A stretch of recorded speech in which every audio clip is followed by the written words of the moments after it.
On this podcast, I've been featuring expert speakers on all the various topics that they're going to be covering at the Get More Clients from Your Content Summit. Topics ranging from creating content that sells, growing your audience, and leading that audience to buy from you. And if you want to grab yourself your free ticket to the Get More Clients from Your Content Summit, then you can do that at capshow.com/summit.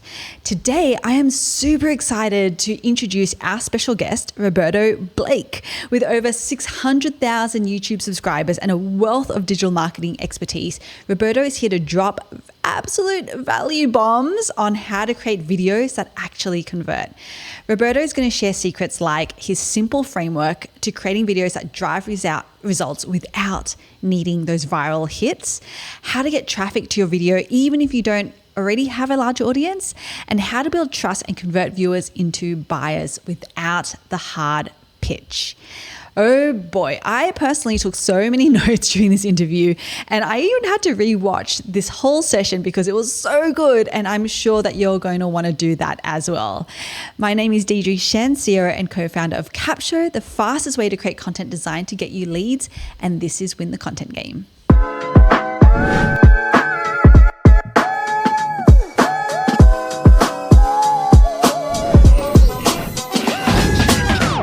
Hi everyone, welcome back. This is the Get More Clients from Your Content Summit, and I have a very, very special guest for you. I'm so excited to bring you Roberto Blake. Woo! How are you doing, Roberto? I'm doing great. How are you, Deidre? Oh, so good. I feel like every time I talk to you, it's like a fire hose of just value and nuggets, bombs, everything coming my way. So I'm sure we're going to feel that again today. And specifically, we're going to be talking about the anatomy of a video that converts. And so I would love, actually, before we even get into the strategy of how you think about this, I'd love for you to just give us a little bit of an idea of how you even kind of worked out this, that these are the key pillars that we really need to be focusing on in order to convert from our content. Well, I think that for me, it was just like largely a matter of a certain amount of common sense. I have a background in marketing and advertising, as you know, but also I worked in web hosting. And the main thing when it comes to the online component of business is you don't really have any opportunities if you don't have any traffic to speak of. But then, people cannot buy from people that they don't know, like, and trust. And then even if people want to buy from you, do they know that they can buy from you? Are you making that easy? Is your offer something that they've ever been made aware of? Are you making that process easy? Are you making the value proposition a no-brainer for them? So, I mean, that's the key component to all this in my mind is traffic, trust, and transaction, because that was kind of an easy conclusion. You can't sell anything without online traffic or foot traffic. People don't buy from people they don't know, like, and trust.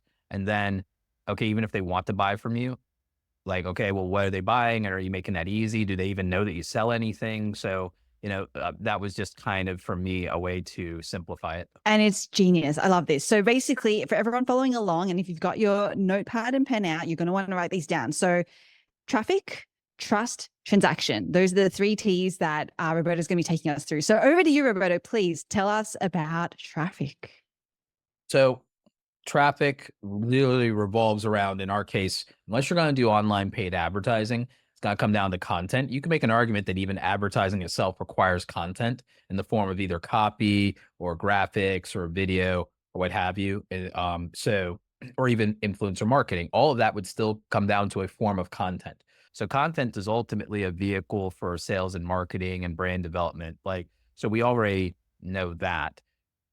So essentially, we need content of some kind. And my main platform is YouTube. It's not the only one. I recently, over on X.com, formerly Twitter, passed 100,000 followers over there. So now it's on to conquer Instagram and LinkedIn for me. But with YouTube, I have 600,000 subscribers. Content is the thing that drives traffic. A lot of people also get discouraged, though, because they think they need to have some banger viral video. 88% of videos uploaded to YouTube never get 1,000 views, according to, I think it was 9 to 5 Google did an article where they explained like 88% of videos never get 1,000 views on YouTube ever. Less than, I think, 0.06% ever get 1 million views or more. So you don't need a viral video. That's, and again, things that would go viral probably would never convert to any meaningful traffic or awareness for your business. Things that go viral usually are meant to entertain broke people. That's, just to be blunt about it. Just to be blunt about it, I think the CEO or former CEO or founder of TikTok at one point said he made TikTok to monetize unproductive and unemployed people. That's not me saying that. That's me paraphrasing and quoting him.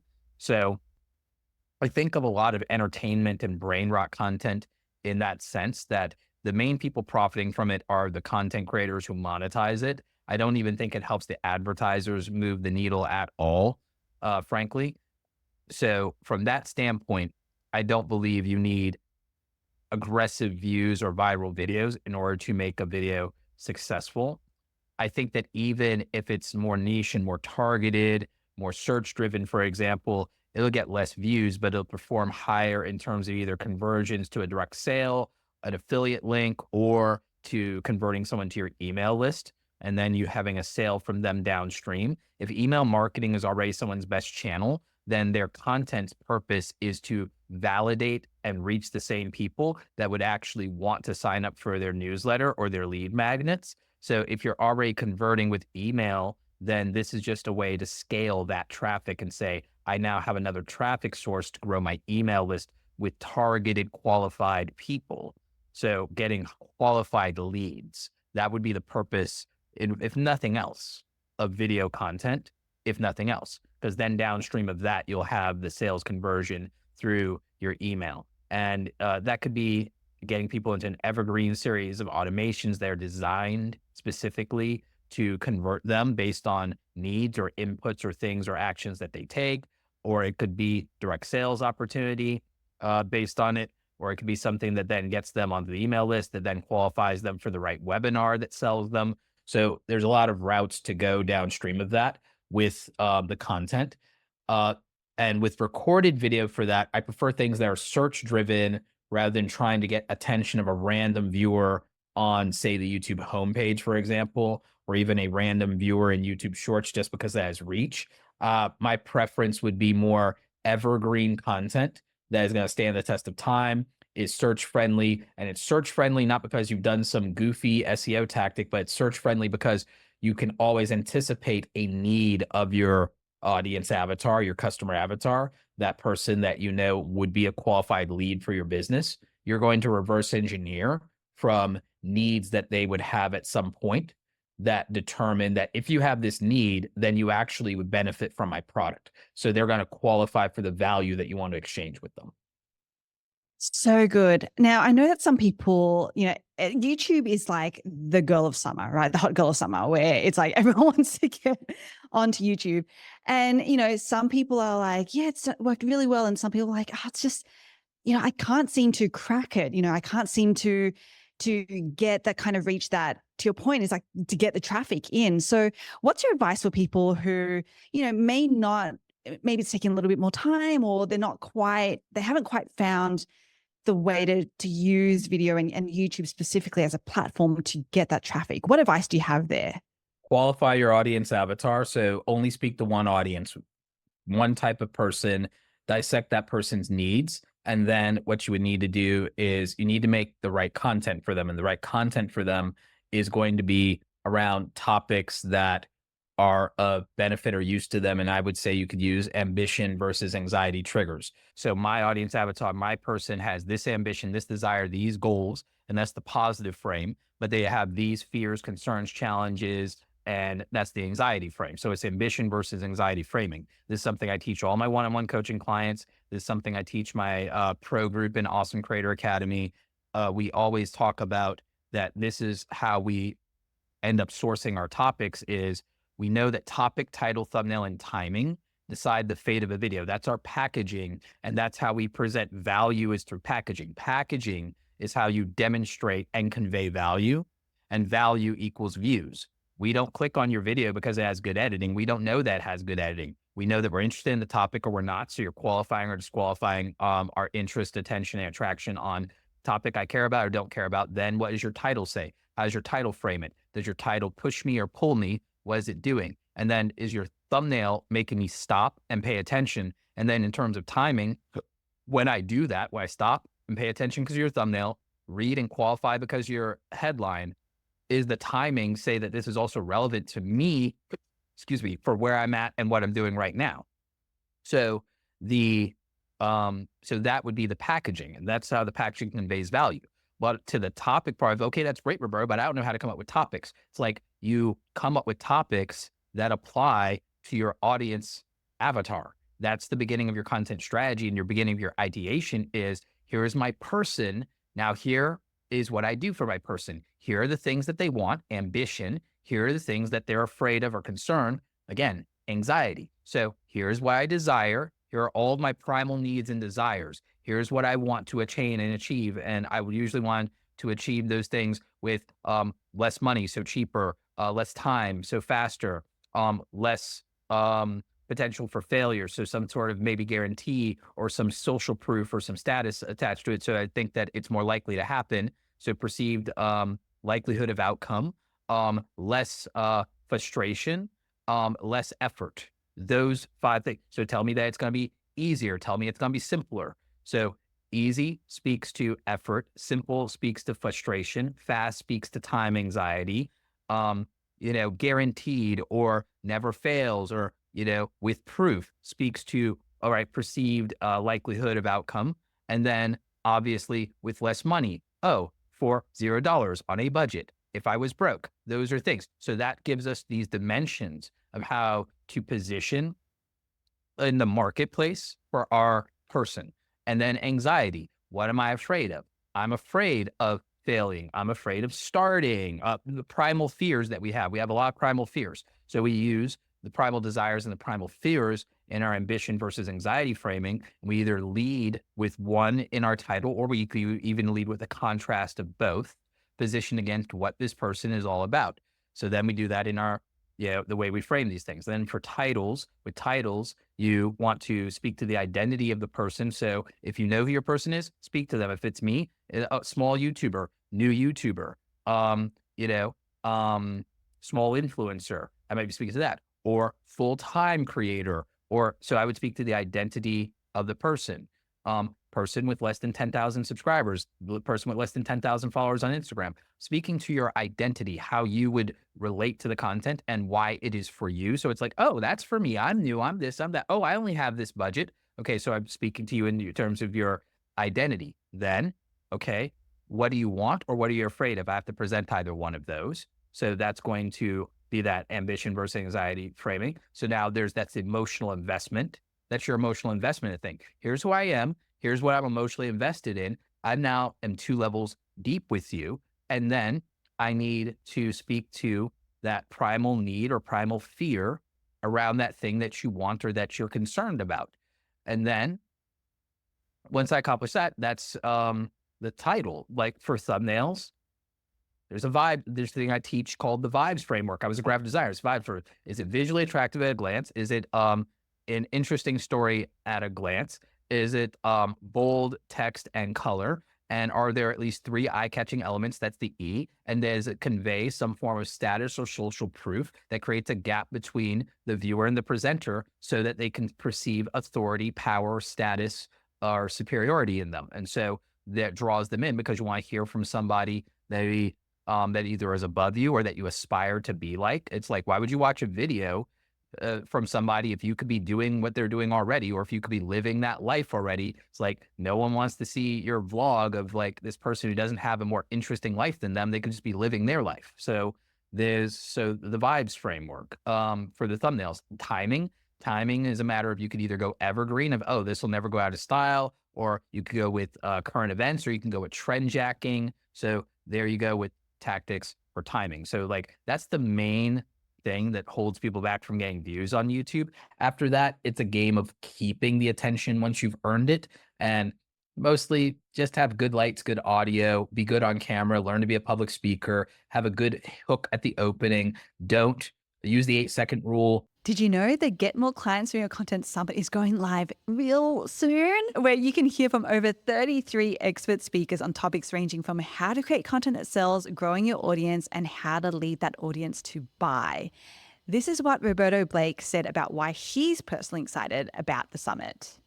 I think that one of the most important things that has ever happened to me was learning how to get clients, how to communicate, how to sell myself, so to speak. And if I wasn't doing that, I would have never went from being an unfulfilled, unsatisfied employee to a successful entrepreneur on the way to financial freedom. So anything that helps somebody else start that journey is something that I'm excited about.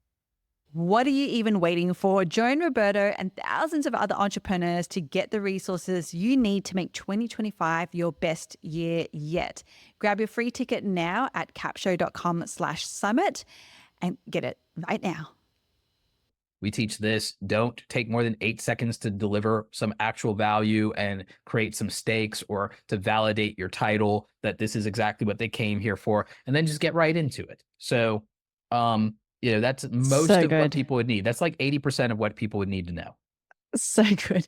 And I feel like, because for the all access pass ticket holders, we are going to be doing a deep dive into Roberto's almost a systematic approach that he has to how he accomplishes, getting traffic, building trust, and actually the transactions, i.e., getting the dollars. And I think that this is the start of it. So for all access pass ticket holders, you're going to get even more of this kind of gold. So if you don't have your ticket, you're going to want to get it right now. But I want to get into the second one, Roberto, about trust. You already Sure. mentioned that trust is like people will only buy from others that they know, like, and trust. So can you just tell us a little bit about how we actually, through video, build that trust with people? So there's a couple of approaches. My favorite now is mostly the concept of live streaming it. There's a couple of ways to approach this. You can go with regular recorded videos. You can, I find that short form isn't effective for building trust unless it's at massive, massive scale, or unless you have a great presence and relatability that can convey in short form, like Mark Tilbury. Mark Tilbury is crushing it, and he's the internet's favorite grandpa telling you how to get rich. And he's great. He's a tremendous human being. But the thing is, he just has a natural charisma where in short form it works for him, and you like him right away. I don't think that accent hurts. I don't think that wonderful British accent hurts. So the real secret to building trust is just to have a wonderful British accent. So I that'll was do it about every to say that's it.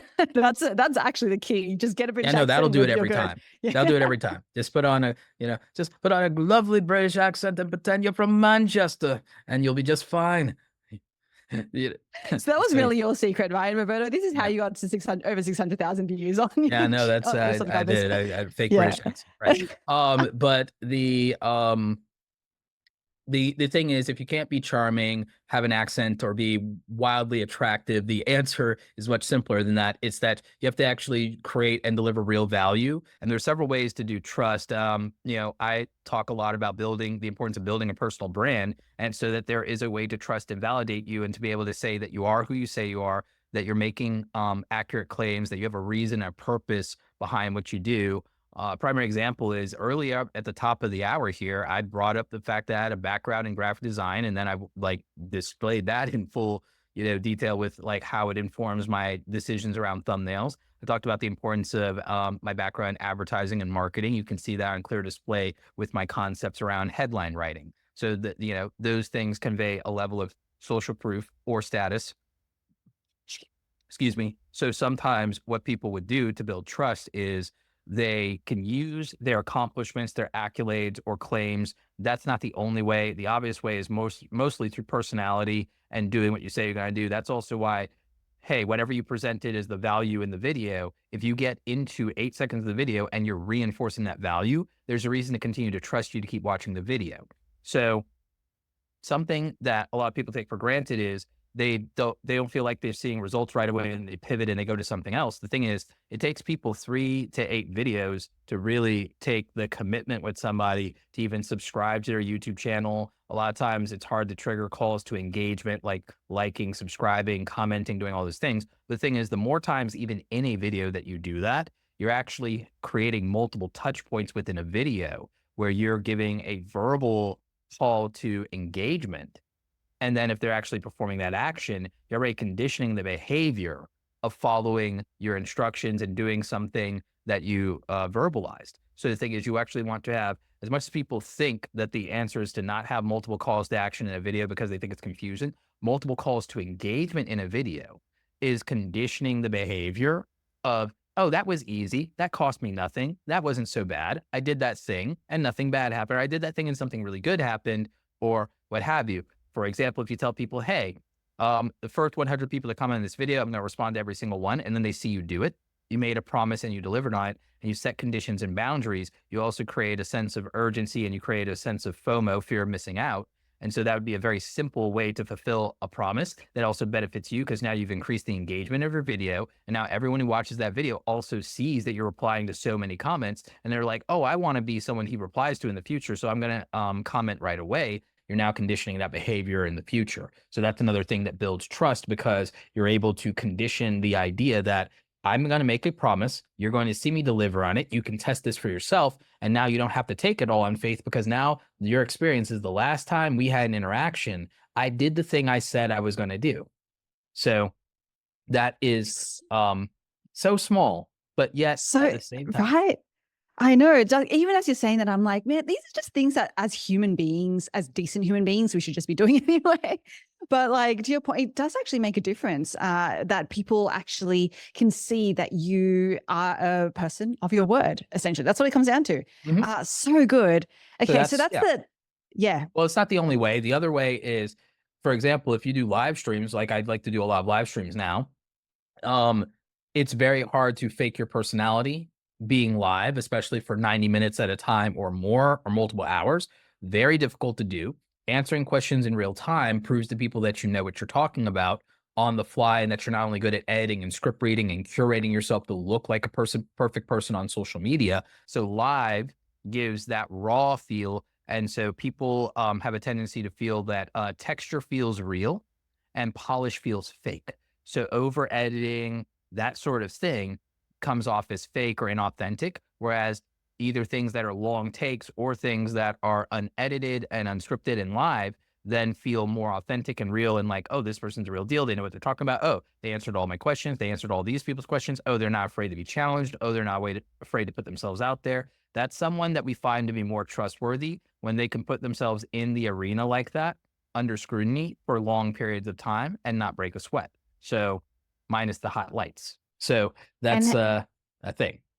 and how does your British accent hold up for 90 minutes, Roberto? Oh, it doesn't. It doesn't, which is why I don't actually use a fake British accent. I will do, to lighten the mood, I will do things like slip into an accent, or things like where I'll crack a joke. Oh, you're a wise guy. Eh? You're a wise guy. Hey, look at this guy over here. Look at this joke over here. So like, you do that, and you come off as like someone who's a Southie from Boston there and everything like that. You do a little bit of Goodfellas.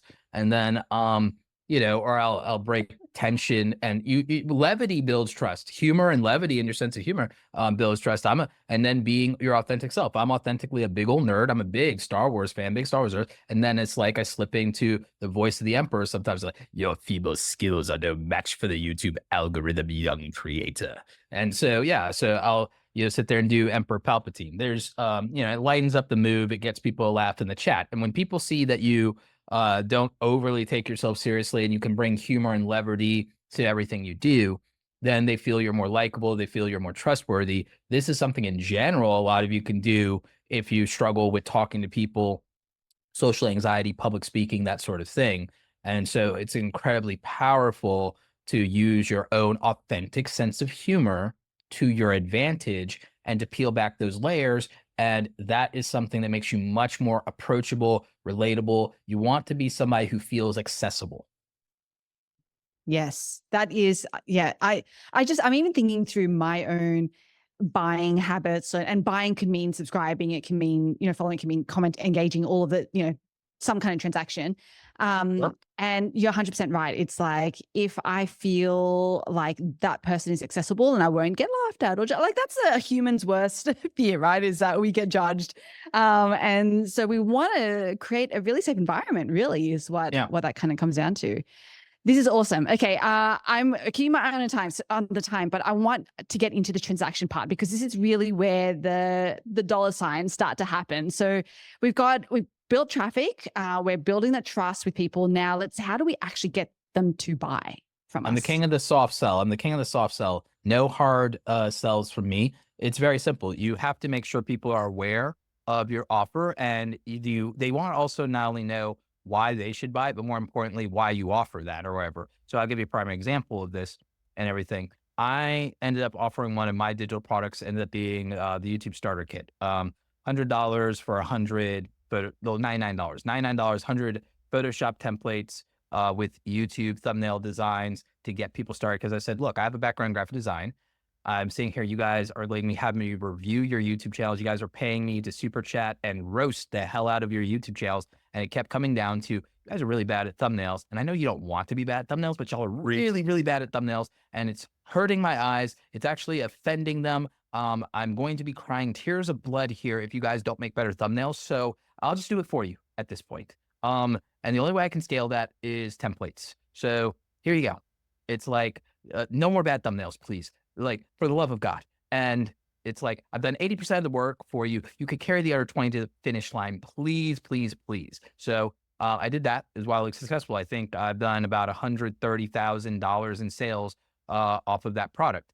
And my audience loves it. But the thing is, it's funny because I qualified the need for that product, and then offering it to my audience makes sense because I identified a struggle that they already had. And then I supplied a solution for it that's of overwhelming disproportionate value. It's a no-brainer to buy 100 templates just sight unseen for $99. And then with the fact that it's like, oh, well, it's not the only thing you get here and blah, blah, blah. That was the key. Same thing with people who could work with me and coach me. It's like, hey, you guys are seeing me literally.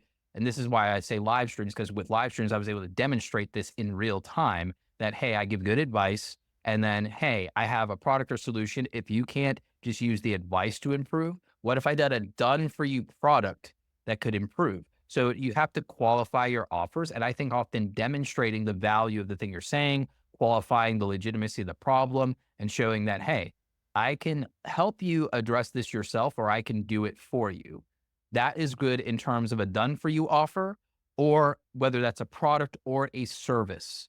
If you're trying to get coaching clients, then the answer from trusted transaction is when people get to see your expertise on display and say, hey, but if you want exclusivity with me and you don't want to have these conversations in public where other people can get the information, or where your competitors can get the information, or where you have to put your ideas out there and you're worried about people stealing your idea, then that's a private conversation. I offer private one-on-one coaching. Let's do a strategy session together, because your expertise has been on display. So it reduced the risk to them because they saw you either help other people, or you answered a question for them very publicly. You might have been the only one who ever has. So we're bridging trust the transaction. But the thing is, we would have never got there without generating traffic for them to be aware of us. So the thing is, they have to be aware of us. That's traffic. Then we have to create value for them and reduce risk. And so that's where we build up this trust. And the bridge for that trusted transaction is the fact that they're not taking a risk to go further because they see the value already as it is. We're demonstrating and delivering on value already.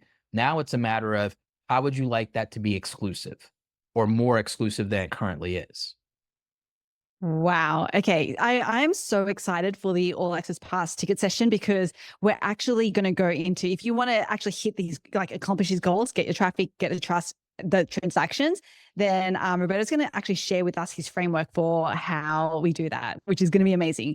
But before we say goodbye, Roberto, can you just tell everyone about the 12-week creator playbook that you have for them? Sure. We're going to drop a link for that. I have a 12-week creator playbook to help you level up no matter where you are in your content journey. It gives you very specific, actionable steps you can take. So we make sure that you have some reference resources, make sure we set a goal, and then we give you an assignment of, hey, go do this, so you can see results and see improvement over the next 12 weeks, no matter what level you're at. So good. Okay, everyone, you're going to want to get in on that. Why wouldn't you? It's completely free. We've dropped the link for you right there. Okay, thank you so much, Roberto. This has been amazing. And for everyone else, we'll see you in the next session. And there you have it. Roberto just shared his brilliant framework to creating content that drives traffic, builds trust, and converts into sales. If you're ready to level up your content game, make sure to check out Roberto's free 12-week creator playbook. He's laid out step-by-step how to implement these strategies. The link is right in the show notes. And if you want even more of this goodness on learning about creating content that sells, growing your audience and converting them into clients, then you'll want to join us at the Get More Clients from Your Content Summit. You can register at capshow.com/summit. And it's free, so why wouldn't you? My name is Deidre Shen. Stay intelligently lazy.